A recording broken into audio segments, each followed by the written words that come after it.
В Казахстане заканчивается срок выдвижения кандидатов в депутаты на выборы в парламент. К концу недели свои съезды провели все зарегистрированные в стране политические партии. Участвовать в гонке решили 5 организаций из 6. Особое внимание было приковано к съезду Нур-Отана. Партия представила свою предвыборную программу, на которую потратит колоссальную сумму – больше 21 триллиона тенге. Касым-Жомарт Токаев, президент Республики Казахстан, говорит: несмотря на сложности в экономике, Нур-Отан вместе с правительством планирует мобилизовать на реализацию программы в течение следующей пятилетки 21 триллион тенге. Программа предлагает эффективный комплекс конкретных мер, направленных на социальный прогресс страны и повышение благосостояния народа.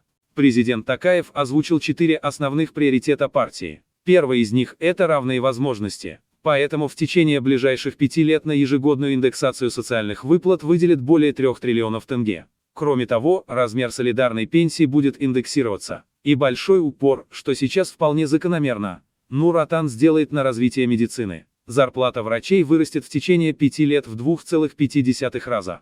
Касым-Жомарт Токаев, президент Республики Казахстан, говорит: объем финансирования здравоохранения составит не менее 5% от ВВП.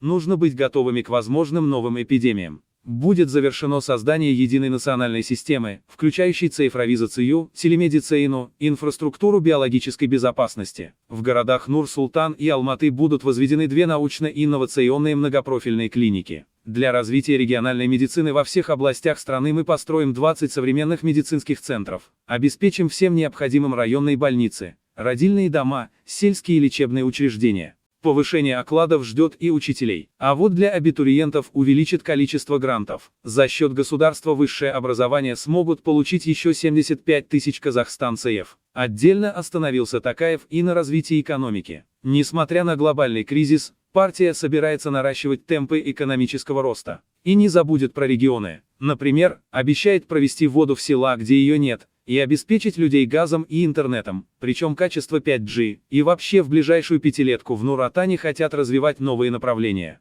Касым-Жомарт Токаев, президент Республики Казахстан, сказал: в течение 3 лет инфляция будет снижена до 4%, возможно, даже ниже этого показателя. Активная индустриализация приведет к увеличению объема производства в обрабатывающей промышленности в 1,5 раза. Следует по-настоящему сделать приоритетными новые для нас направления, и сферу, и туризм. Вместе они дадут нам около 300 тысяч новых рабочих мест. Инвестиции в сферу обработки и хранения данных увеличатся в 6 раз. Мы также будем активно продвигать тенге-экспорт. Перед правительством поставит задачу следить за расходами, курсом тенге и бороться с коррупцией. Все эти идеи поддержал и лидер партии Нурсултан Назарбаев. Он поручил донести программу до каждого избирателя в стране и доступным языком объяснить, что Нур-Отан сегодня предлагает людям. Нурсултан Назарбаев, председатель партии Нур-Отан, говорит: программу партии надо исполнить. Она позволит обеспечить дальнейшую модернизацию нашей страны, повысить качество жизни всех казахстанцев. Мы партия реальных дел, а значит, ответственная политическая сила. В трудную минуту Нур-Отан всегда был рядом с народом. Быть кандидатом от партии Нур-Отан, стать частью партийного списка, значит разделить ответственность за государство сегодня и за будущее. Разделит ответственность за государство 126 нур-отановцев. 77 человек попали в лонг-лист благодаря победе в праймерис. Почти треть кандидатов, как теперь положено, женщины и молодежь. А вот среди тех, кто прошел по партийной квоте, немало политических тяжеловесов.